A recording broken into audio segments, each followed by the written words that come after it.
check. Dr. Morgan, can you hear us? I can. All right, we can hear you too. Y'all, is that a good volume for everybody? Yeah. Okay, I'll show you. We unfortunately don't have two-way cameras, but you can see the classes all here. Everybody wave, say hey. Hi, everyone. All right, so I'll introduce you, Dr. Morgan, and then my student Shelby is going to be doing some of the interview work. And then from there, we'll do some question and answer with anyone who joins online, but also the class who's here too. Does that sound good? Sounds good. All right, so it is a rare honor today for me to be able to introduce someone whose work has been a cornerstone in defining not only this class and the field that it comes from, but also my approach as a thinker, journalist, and a scholar. Dr. Joan Morgan began her work covering hip hop for outlets like Vibe and The Village Voice in the late 1980s and 1990s. Her work sensitively and bravely covered things ranging from the Mike Tyson rape trial and the defining women of hip hop's golden era, critically engaging the nuances of Black life in the 1990s in an era where the spectacle of 24-hour news and gossip columns tended to flatten and outright caricature hip-hop's second generation.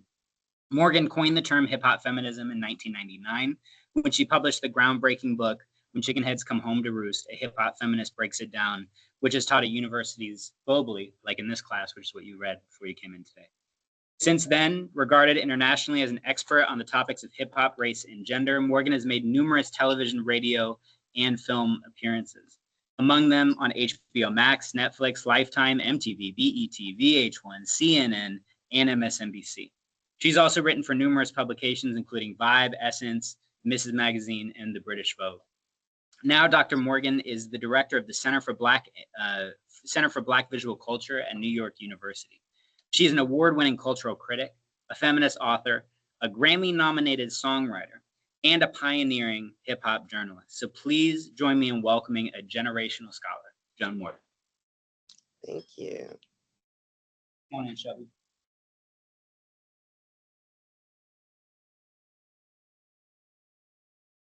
So hi, my name is Shelby Evans. I'm a political science major with a pre-law minor, and I got the opportunity to read your book, and I think that's why Dr. Buzzy recommended me to interview you, because he knew it would have piqued my interest. So I want to start off by asking, like, were you afraid of like how feminists or hip hop heads would receive like your message at the time of like writing your book? No, I was afraid feminists and hip hop heads weren't going to read it. Like I wasn't, when you write your first book, I think that's kind of your major concern is like, I just hope someone reads it. I started my career out the gate writing pretty controversial articles. So my editors, they used to come into The Voice and my editors would just point that way to my hate mail and like kind of make a cross with their fingers. I don't know if you can see it, like this. And you know, when that's happening to you, I mean, you guys don't have a reference for this, but back in the day, there was like no email, no, you know, electronic immediate response. So if someone was annoyed or angry with something you wrote, they had to write like a whole letter, put it in an envelope, address it, put a stamp on it, and walk it to a mailbox. Like you have to be big mad to do that. And I got those letters all the time because I was writing on topics that were controversial and that not a lot of people from my generation, from my perspective, were writing about. So, and that's started when I was like 22, 23 years old. So by the time I wrote Chickenheads, I was 34. I mean, I had a pretty thick skin. Okay. My next question is, did you have any idea that Chickenheads will become such a foundational text for hip hop feminism? Absolutely not. Like I said, I was just hoping someone would read it. And honestly, for the first 10 years, it wasn't. It got a lot of pushback from elderly not elderly, elder feminist scholars who um, just were annoyed with it for a lot of different reasons. And the push for it actually was students who found the book on their own and came in and were like, why are we not reading this? And I would say Black male scholars were the strongest early supporters in terms of the academy. So that, what happened was that hip hop became what it became, which meant that feminism, Black feminists had to reckon with it. And if they had to reckon with it in academia, she who writes it first has to get cited. So that my book became the foundational text that they couldn't ignore, they had to reckon with. But it wasn't an initial warm reception, and it was a slow, it took about 10 years for the book to really cement itself in, both within the academy, and I think outside of the academy, it was a different story. Like, people found it on their own and loved it and vibed with it, or didn't.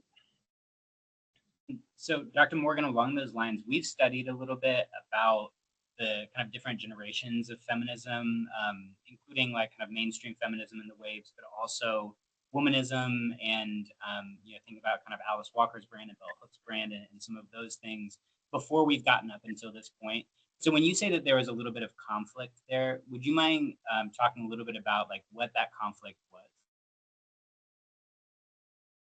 I think there was a conflict with hip hop, first of all, just not really wanting to reckon with it. I was writing about it as not like outside observer. This is literally the culture that raised me.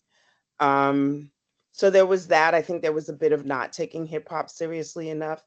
And then, really, to just be very honest, not wanting me to take me seriously. Like, I wasn't a academic scholar, although ironically many of our um, feminist elders, Black feminist elders, are not initially coming from within the academy, right? Like, they have a trajectory similar to mine, but I didn't have a PhD.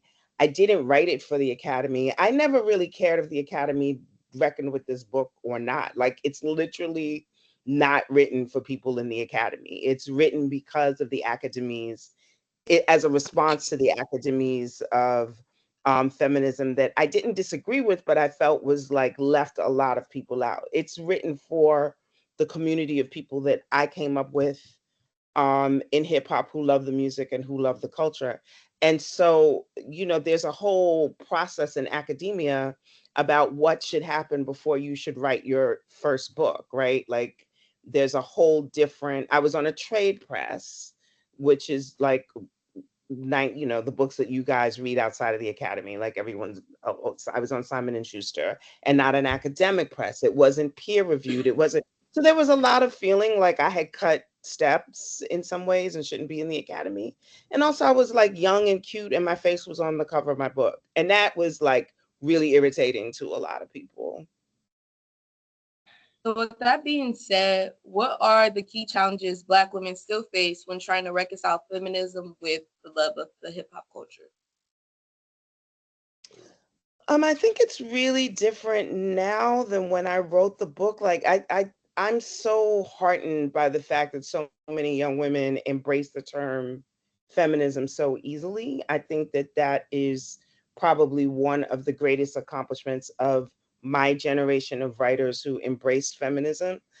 So it's you don't have that loneliness and isolation and feeling like really nobody sees this the way that you do. Um, but I think that, I think that hip hop is still,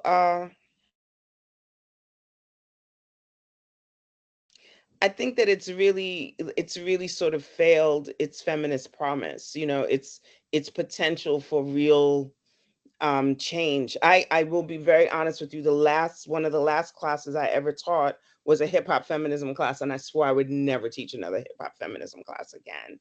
It was really difficult to get my students to want to read the literature of Black feminism. And then we had a music component, which allowed you to bring in examples of what you thought hip hop feminism was. And everybody just bought in, like, not everybody, but I would say 80% of the women in the class that were presenting brought in material that was really about, when you ask them why was this feminist, it was basically like because they talk about sex the way the guys do. That to me is a missed potential for liberation and change. Like it's the, and that's in any liberation movement. If the goal is to be able to do what the people who are oppressing you do as freely, then we've missed the mark. And so that was a really hard moment for me, because Chickenheads is built on foundational feminist text. Like I couldn't have written that book if I hadn't read many of the same people who had problems with it. But I've always positioned it as something that's coming out of a feminist tradition and a Black feminist line of thought, and a legacy that's able to produce something, even if it doesn't agree with with all of its foundations. And so I don't find anything particularly liberatory or not liberatory about like sexual lyrics. You know what I mean? Like they're sexual lyrics. We don't have Roe v. Wade. You know what I mean? They're bigger fish to fry here. I hope that makes sense. No, it makes sense. Looking back, how did writing Chicken Heads clarify or challenge your own your own identity at the time?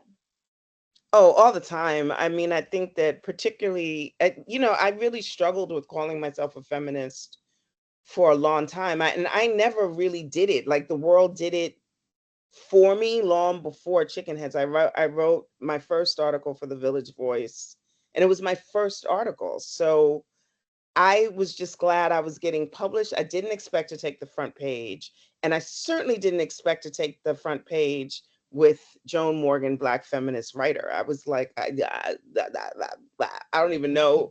One, I don't know that I'm a writer. Two, I don't know that I'm a feminist. This is a lot. So I had to kind of catch up to a thing and then decide whether or not I was going to accept it. And I wrote Chickenheads because I definitely felt by the time I wrote it that I was a feminist, but that I needed to define that feminism for myself, and that there were a lot of feminism was being often presented to me of like a lot of like absolute conclusions in terms of identity. And I always argued for myself that it's grayer than that. Like some things are not Black, some things are not white, some things are really gray area. And I think that's still the case. I still think that one of the reasons we don't have Roe v. Wade, one of the reasons that we could elect a man um, convicted of sexual assault and put a sexual abuser on the Supreme Court is because women vote for abusers. And that there is still a relationship to power that's really uncomfortable, that feminism doesn't really like want to tackle. But then we act like shock when white women vote the way they do at the polls, right? Like that's some real like handmaidens of patriarchy shit. And the reason that we don't really want to deal with it is that we have to then identify the ways that we're also invested in these systems that turn around and are harmful to us. And I struggle with it too. Like Chickenheads talks about my investments in patriarchy. Um, I struggle with my investments in capitalism. Like I know it doesn't lead us to a good place. I also really like nice things. So, I think that we can't begin to dismantle systems unless we're really honest about the ways that we are invested in them.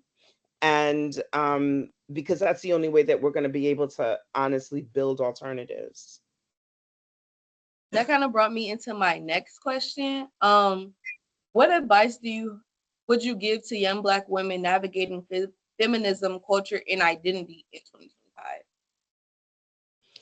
I would say that feminism, that you have a really good template and a really good legacy that extends beyond the United States, right? Like you can look to Africa, you can look to the Caribbean, you can look to the ways, both culturally and scholarly, that Black women have really hold up the world in many ways. That said, it's not just ideology. Like, you really have to make it work and fit for yourself. And so you should always be redefining. I think Alice Walker does that most famously when she creates womanism, right? And for a long time I thought I was like a womanist. And probably am by strict definition, but I just feel like all of the different, at the end of the day, someone's still going to ask me if I'm a feminist, and I gain much more traction in terms of doing the work that I want to do by just accepting the term and then working to define it and redefine it and redefine it and redefine it. So I think that's the work of younger feminists, is not to just reject it because it's not 5,000% comfortable. It's like a really good, it's like finding a really good Gucci suit and it's not really your size, but you know a really good tailor. So you should take it to the tailor and you should have them make the adjustments that you make, but you shouldn't throw out the suit because you like, that someone is giving to you for free because it doesn't fit, right? Like, you should recognize what it's worth and make it fit. Okay. Again, in the Sorry. metaphor, I told you I like nice things. Yeah. What are your worries when it comes to Black women navigating Project 2025?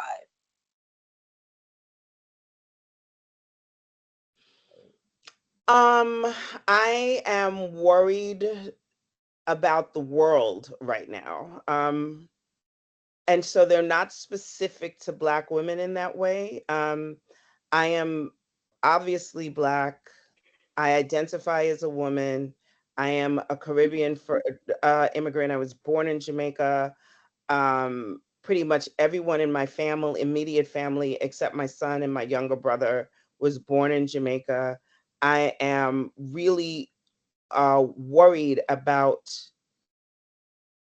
I don't think I ever really believed that America, with all of its problems, would be comfortable descending into fascism and authoritarianism. And because Italy is in the same place, there's so many countries across the world that are in the same place, and the US occupies the world stage in a particular way. This is what I say when I'm worried about the world. That said, I am totally here for Black women sitting out a lot of this fight, because we have been carrying the burden of this fight for so long. When people ask me, what am I doing right now? I'm like drinking water, minding my business, and loving my life.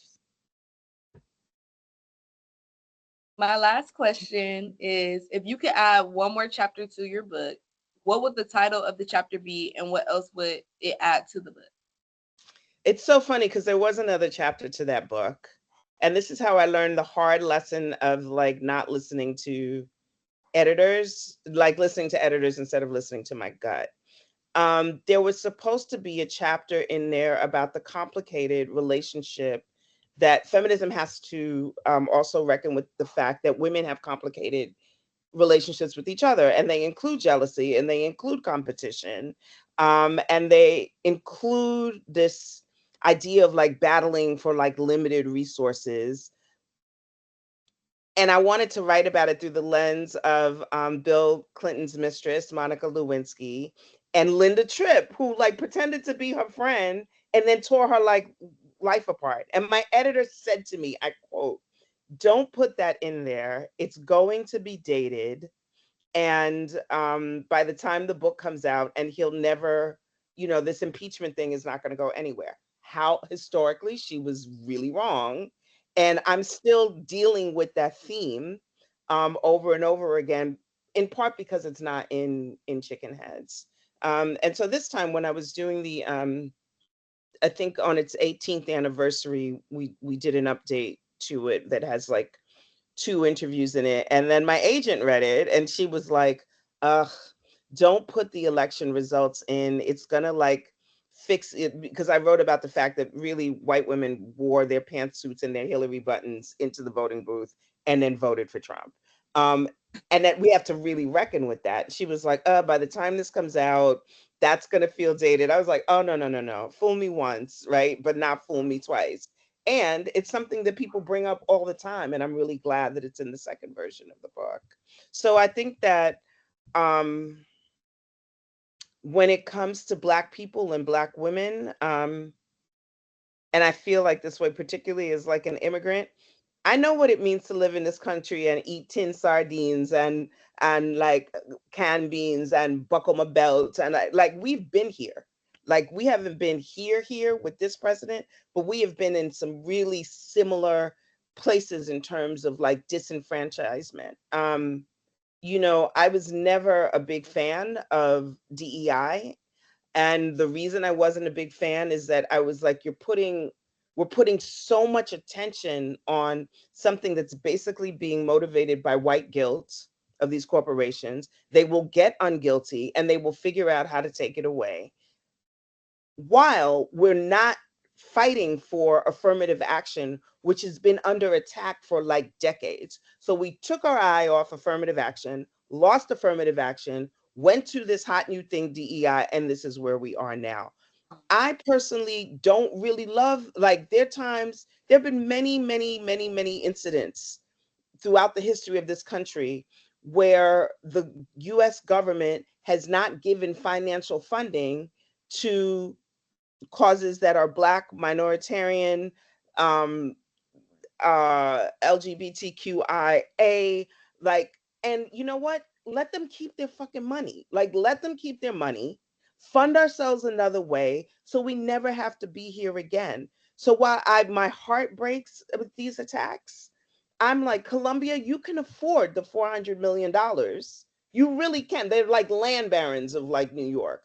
$400 million to you and I is staggering. But to a multi-billion-dollar corporation that Columbia University is, you could do what Harvard is doing now and said no, as opposed to not holding your line, caving into a bully, and threatening academic freedom for all of us. And those are but this again is the attachment to capitalism that we're not honest about. So I hate this moment, but I also think that it's an incredible teaching moment for us if we can survive it and build the next thing to move forward. Well, it has been a pleasure interviewing you. I'm going to pass it back to Dr. Ben. Thank you for your excellent questions. I don't. I mean, you answered pretty much all of it, and I kind of already read the book, so I was just making sure. Yeah, I'm good. All right. You did a great so job.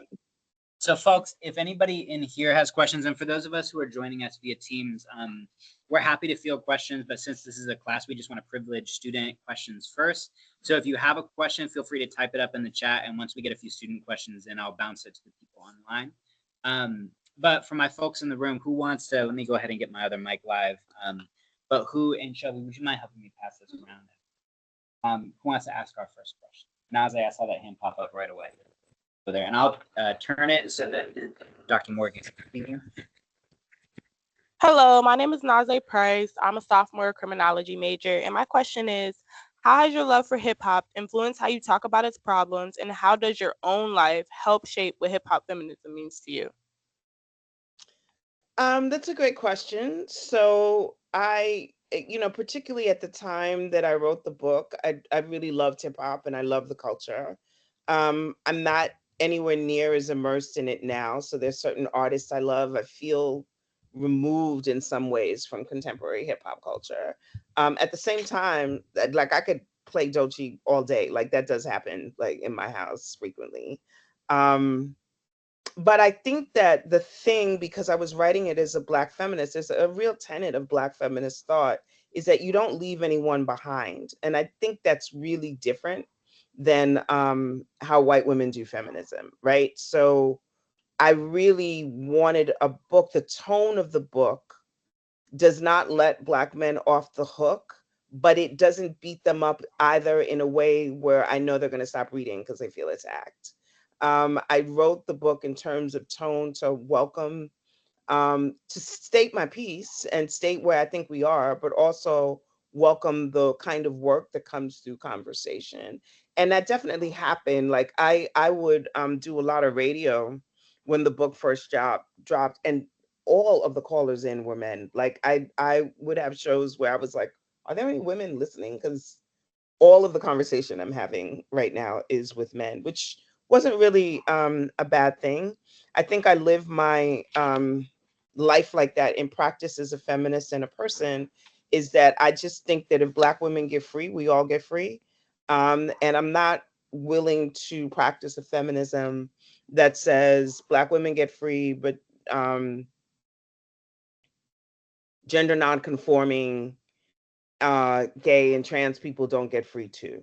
So I really do believe that we don't, part of my ethos as a Black feminist is that we don't make it if we're willing to let certain people go. And I think that writing Chickenheads taught me that I fully believe that and still stand 10 toes down for it 25 years later. Thank you.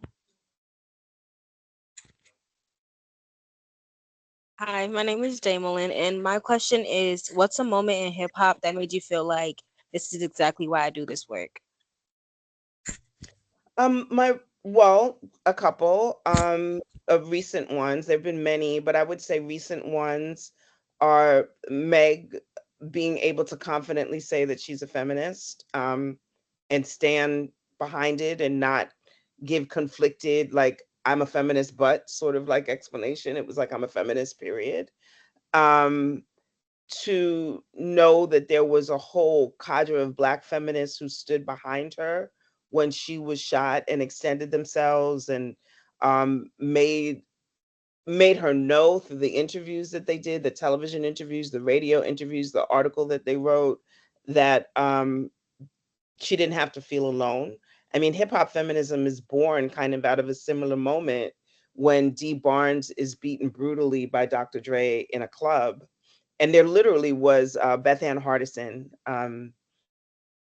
at the time pulled together a group of us. Like, it was me, Sister Soldier, Dream Hanson, Queen Latifah, a bunch of us, because Dee felt so alone. Remember, there's no internet and social media at this time. And it was like, does anybody even care? And so I think that that care ethos is part of what is foundational and gets me to write Chickenheads in the first place. And then just artistry wise, like, Doechii is my, she's like the ancestors crawl so you can fly. Like, I'm not gone from this planet yet, but she's so free in the work that I think that she's inherited so much of the work that's done by generations of hip hop feminists like myself, that it makes me feel really, really good that she exists.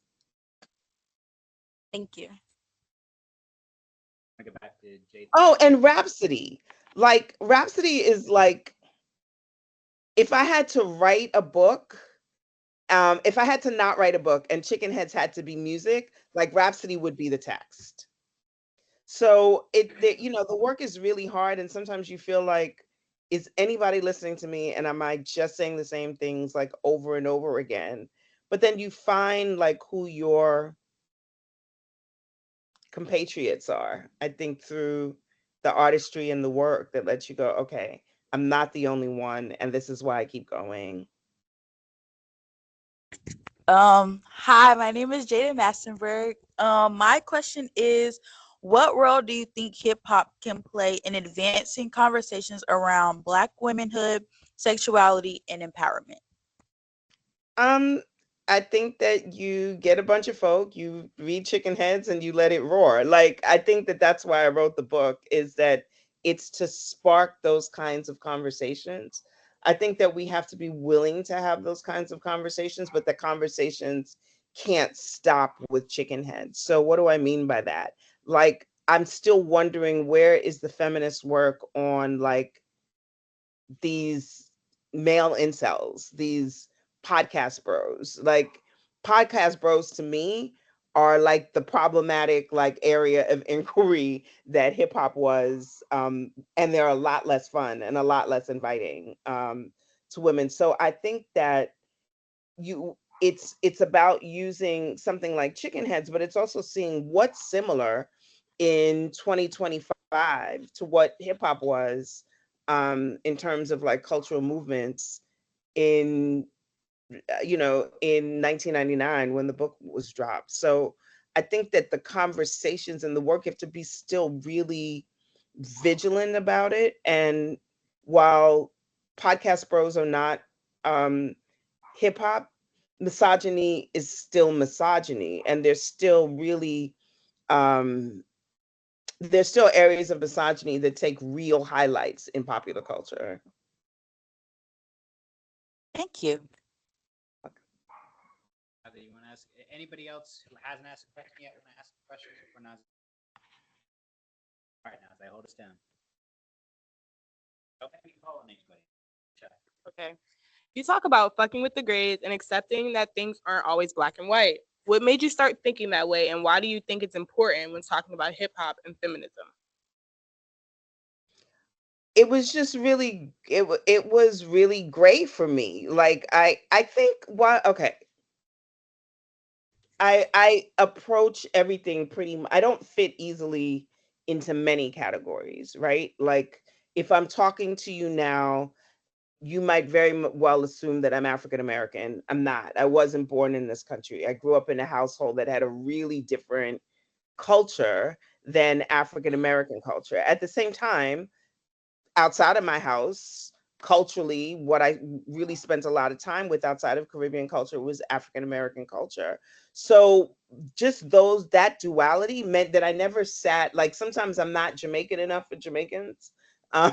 And I'm not like American enough for Americans. So I've always kind of sat outside the frame. Even as a hip hop lover and someone who's also feminist, I sat outside the frame. And I could give you 3 or 4 different examples.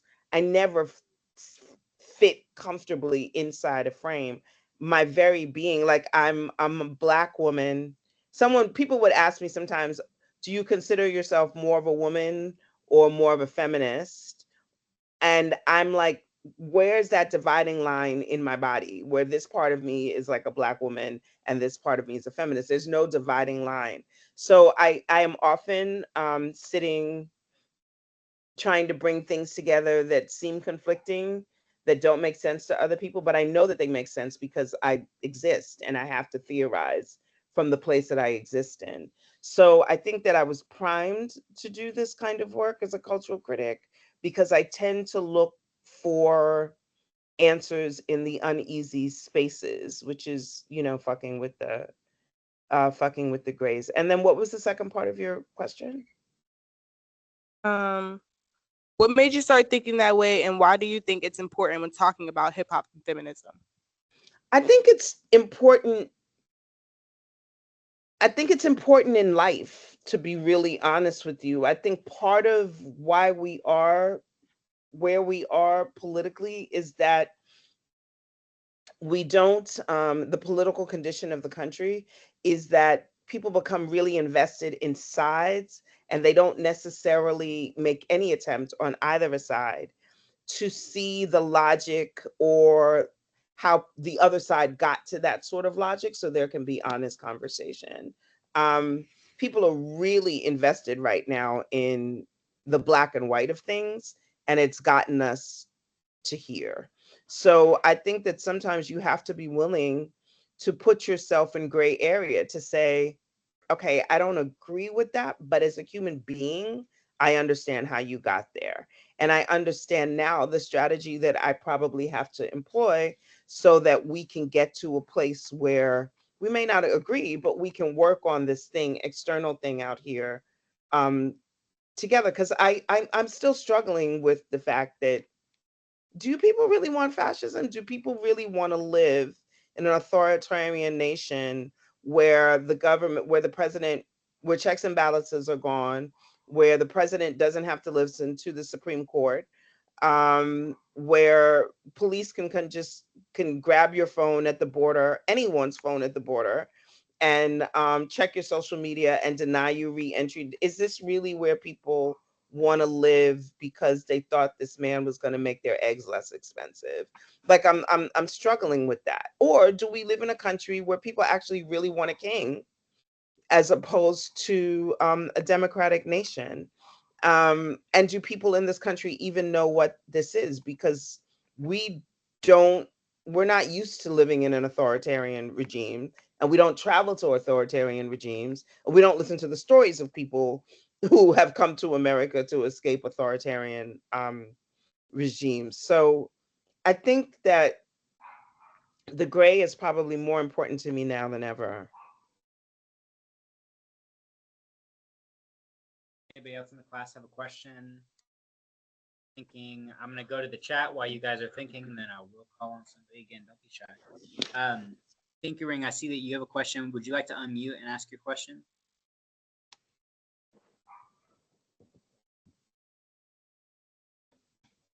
Excuse me, adjust my screen.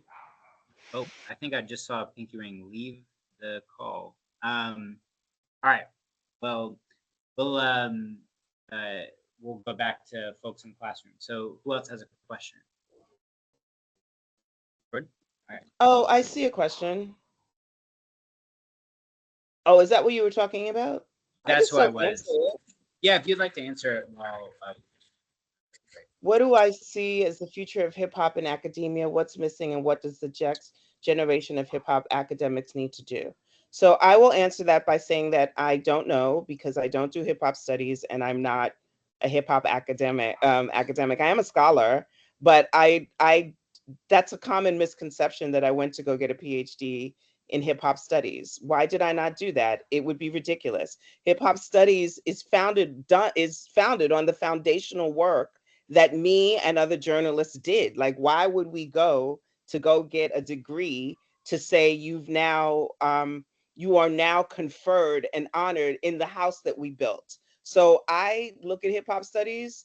I laid the foundation for that house. I don't need to be degreed in that house. I don't need to study it. I'm happy it exists, but the scholars who are in it need to decide its direction. I did American studies. Beautiful. As a hip hop studies scholar, it's true. Yeah, absolutely. You had a question? Oh. I'll around you. Can you just wave so that Dr. Morgan can see you? Hi, my name's Jordan. Is there any advice that you give to people that want to get started in your space? Have you come across any students of yours, and what advice do you give to them? I come across young people all the time who are very interested in being writers, journalists, and writers, scholars. I unfortunately, my experience doesn't at all translate to the experience that you guys are dealing with now. And that's because I basically came of age in print journalism. I have written exactly 2 online pieces of journalism, in part because I have a real problem with that digital journalism doesn't pay writers enough to do a living wage. So the internet space has completely changed and flipped. Like, you can't do what I did in terms of digital space. Like, you'd have to come up with a very different strategies. So what does that mean even in terms of economics? So my first magazine article, I started at a base price of being paid $1 a word. That's as a newbie writer. By the time I ended, I think I might have been making like $3 a word. Digital space and the articles I was writing, a short article would have been 1,500 words. A long article could have been as much as 4,000 words, right? So if you're doing a 3,500 word piece and getting paid $2 a word, that's $7,000, right? So I could make a living just writing. Like, I didn't really, was I rich? No, but I was able to make a living just as a writer. Now, a long piece is considered 700 words, maybe, and people are getting paid cents for it. So you're making a fraction of what I was making as a writer. The New York Times actually did this piece a couple years ago, and I think it said a writer who was making $60,000 a year in the 90s, right, as a journalist, would be making something like $20,000 a year now, and they would have to do significantly more work. So it's just a completely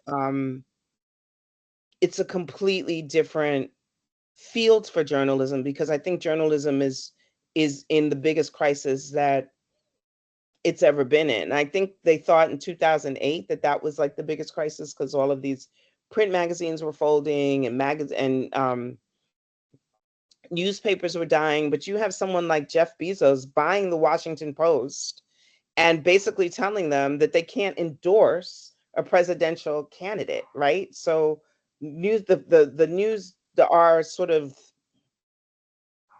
valid, our standard for news journalism has now basically become like propaganda machines. And so I don't know how you navigate this new world of journalism. I think journalism has to be completely redefined by this generation in order for anyone to even trust it anymore.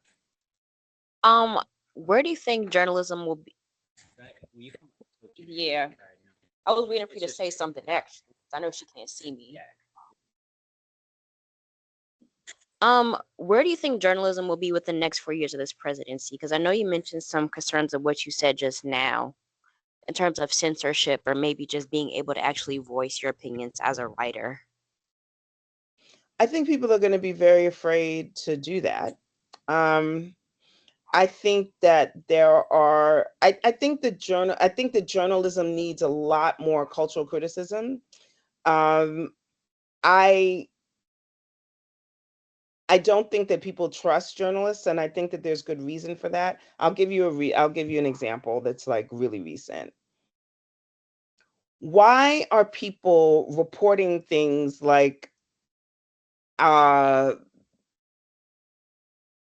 you can no longer write like on uh any site that gets like government backing, you can no longer refer to the Underground Railroad, you can't use the word slavery, you can't talk about Harriet Tubman, and you have to talk about all of the good white people and black people who helped to build it. What does the Underground Railroad even mean if you can't talk about slavery? And I have seen people constantly report this as like it's leaving because of DEI. Talking about the Underground Railroad has nothing to do with DEI. That is Black history, which is American history. Call it that. Don't talk about it as a DEI removal. Talk about it as a racist attack on Black history. But because you have a 24-hour news cycle and people feel like they need to talk all the time, there's the reporting is sloppy. The critical analysis is not there, and it just becomes really banal. Like I don't feel 90% of the time that I'm learning anything new from watching the news, and I didn't feel like that when I was growing up. So I think that there's the danger of news outlets being controlled by billionaires. That's one obvious ones, but even those that aren't are not doing the hard critical, and I don't even know how hard it is. Things seem really Lazy. obvious to me. Yeah, it feels lazy. Thank you. That's the word. I didn't want to say that, but since you said that, it kind of makes me see things differently when I'm scrolling on social media. The way people word things, it kind of makes you so quick to just fear monger within the reader when you see a certain headline, but then you go to other places and that's not the case. Like, I like to read the story, but I also like to hear what people are saying about it so I get the presence of what someone's thinking. And thank you for bringing up fear mongering, because I think that journalism is not the only one responsible like this. Like, I am deleting emails from the Democrats all the time because I feel like every time you're asking me for a donation, you're like, this thing is happening, send $5. This thing is happening, send $15. This thing is happening, send $30. Send it by like 5 o'clock tonight so that we can fight, blah, blah, blah. And you're not fighting anything. You're using a different version. Like if we're looking at like a coin, right? The Republican strategy is to make us afraid in the ways that we are very visible right now. The Democratic strategy for fundraising is also to make us afraid. So we'll go in our pockets and like contribute to people who are not fighting for us. And so this is what I mean about standing outside and embracing the gray and taking a lens of critical analysis that allows you to see when the two opposing sides are actually not working in your interest anyway. Do you find it interesting that when you go on certain publications that you have to pay to access the article? No, because I mean, I grew up in a generation where you paid for all content. So Yeah. except the Village Voice was free, like, but I think that's the only free. That was that when, you know, every Wednesday when it came out, it was such a delight because it was like a free paper. But basically, we always paid for content, and if you don't pay for content, so here's the flip side of that. This is why I was saying that writers now coming up, I wouldn't be able to offer good advice as to how you navigate building a career here, because I do understand this idea that all content would be free. So let me ask you a question. You're moving, you have like really, you have articles in your house that you really, really care about, and there's a moving service that has glowing reviews, but you're not going to get them for free, right? Or, and let's just say you have the money. So let's not look at it from like, but I don't have the money. Or your cousin and his 5 friends who were out tell you, no worry, we got you, we'll move you. They don't got no moving truck, right? They're not trained as movers. They are not, you're not paying them, so they're not they're going to show up whenever they show up. And if they drop something, it's like, oops. Are you going to go with the movers, or are you going to go with your cousins if you actually have the money? That's a real question. But what's your answer? She can't hear you. Oh, she said it, so I would say the movers as well. Right. Well, that's what should happen when you're paying for content, because paid content allows the writers and the journalists and the reporters who are bringing you that content to make a living. Um, has there ever been a moment in your career where you've seen someone drop the ball as a journalist and it kind of just they did something they didn't have to, maybe embarrassing someone with a piece just because? Because you said that writing has become a little bit lazy. Have you ever noticed something that didn't stick out to you as a writer just because like it did it for the shock value, That getting a happens response? it Yeah. happens all the time. Like I wouldn't even be able to like just cite um I mean, quite frankly, I read articles like that all the time now where I'm like, you shouldn't have stopped at that question. The next question should have been blah, blah, blah, blah, blah. Like, I think that one of the things that, and I don't know if it's only just for shock value, I think interviewing is a skill. And I think a lot of people don't know that skill. And how do I know that? Because I'm now in the position where people interview me a lot and they're like, can I just send you my questions? And I'm like, no, it's a terrible way to interview somebody. One, you shouldn't send anybody questions beforehand, because that gives them a lot of time to give you very carefully crafted answers and not the thing that they're actually feeling. Secondly, you want the thing that they're not saying. So you should always try to have a conversation with someone, even if you can't interview them in person, because it's often not the first question that you ask that's really going to give you the information that you want. It's the second question or the third question. Or here's another old interviewing trick: don't ask a question, just let it sit in silence. People are uncomfortable with silence, they tend to keep talking. So those are all skills that you learn as a skilled journalist. And I am appalled at the number of quote unquote journalists who are like, can I send you 5 questions, and then you email it back, and then that's like my interview process with you. And I never do it. Like I refuse to do those all the time. So we've got a couple more questions in the chat. And Lorado is, and please correct me if I'm mispronouncing your name, if you'd like to go first. Oh, is it a statement? Oh, got you. Sorry. And then we've got one right here. The How Can Black Feminist Thought? Is it Mish or Mitch? If you'd like to go.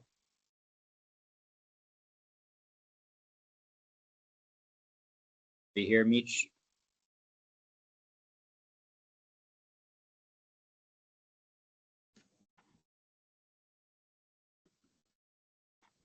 I'm not sure if you're having trouble unmuting. I can go ahead and read it though. How can Black feminist thought stand in spaces where AI is becoming commonplace tool? Where is the risk of misinformation, and where is the risk of misinformation?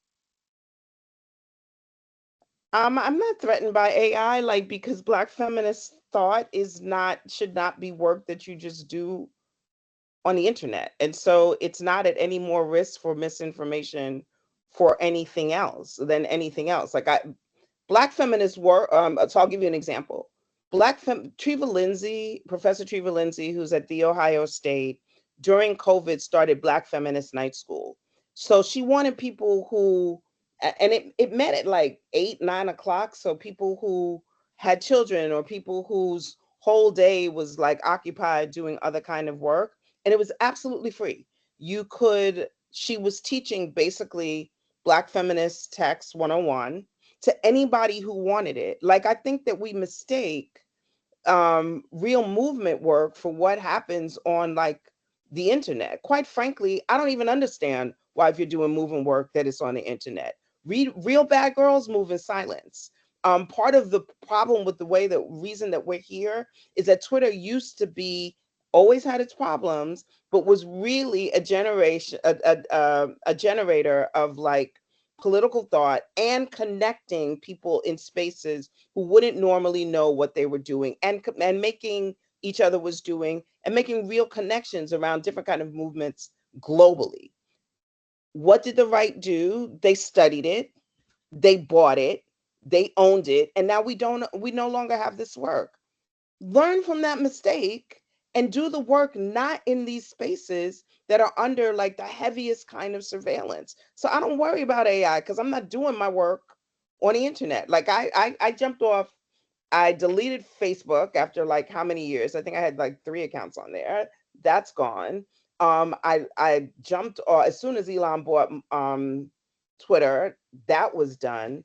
And I routinely take very long breaks from Instagram. You're not really going to learn a lot about the depth of the work that I do by following my Instagram account. And I don't engage in people who do with people who do what I call internet activism. So one, because I think it makes you, one, again, there is a comfort that you think that activism is all that is, but also you put yourself in a great risk in a society that has no problem with hyper surveillance and a lack of civil liberties. Like, pay attention to the fact that you're worried about AI. How about the fact that the people own these like platforms are in bed with this particular president?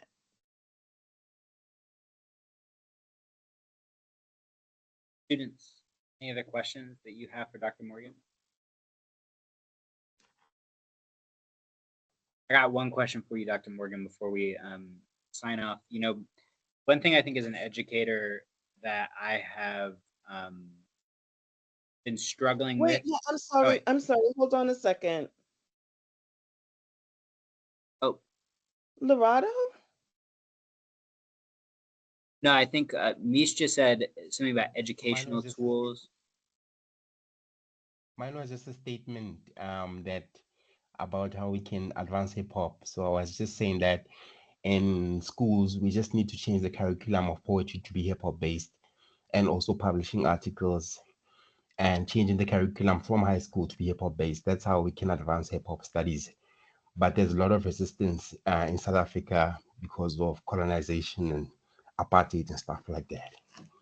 Thank you. And the reason I came back to that is because I was going to say that when we look at hip hop studies, we tend to talk about it in a very American lens, and that I was happy for that statement because colonization does change the landscape. And while they're similar, like colonization in the Caribbean looks one way, colonization in South Africa looks another way, colonization in Ghana looks another way. And so I wanted to come back to this because I think it's really easy to sort of make a blanket statement where this actually added some really important nuance. So I thank you for that comment. It's a pleasure, Dr. Morgan. And Mish, sorry, did you have a clarifying question there I see in the chat, or are we good?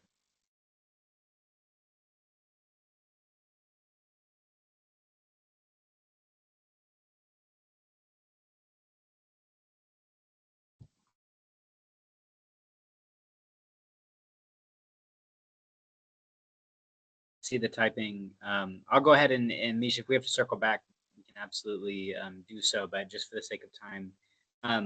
So Dr. Morgan, I was kind of asking about, as an educator, a lot of students are, I think, seeing the adults in the room, so to speak, like kind of shrug at our moment that we're in right now, and not shrug as in a sense of apathy, but shrug in a sense of not really knowing what to do. And I think that those of us who are in positions where we are teaching and those kinds of things, like, have a responsibility to try to help guide our students through times like this. And so my question is for the students in the room who are here and who are listening, in some ways they're living in unprecedented times, and like you've mentioned in other ways, and I think you gestured towards this earlier, that these times are also not unprecedented in other ways. How do students navigate a world that's so rapidly shifting and seems so unstable, when it also seems like the folks who they generally turn to for advice also don't really know what to do? I don't know. I really don't know, because this one is a marathon.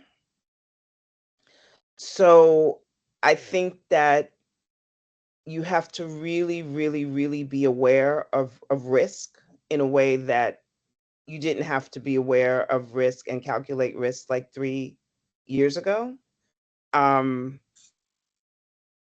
Marching makes you vulnerable, right? Protesting makes you highly vulnerable.